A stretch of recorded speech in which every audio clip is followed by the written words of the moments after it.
The Sandblaster has been busy, keeping me busy.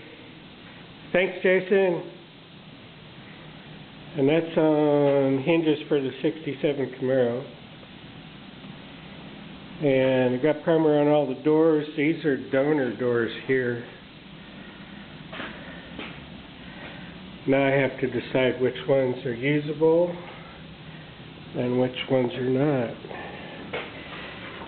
This is the original doors, and they're not too bad. Got the window frame ready for the Cadillac because this whole windshield frame needs to be replaced. And the Cadillac doors are all blasted on the inside where they had rust,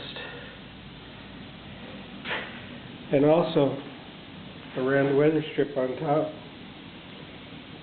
And there's the bottom side of the back door.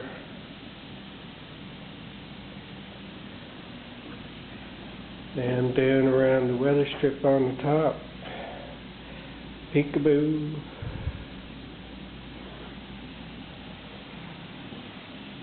And this is the left or the right front door.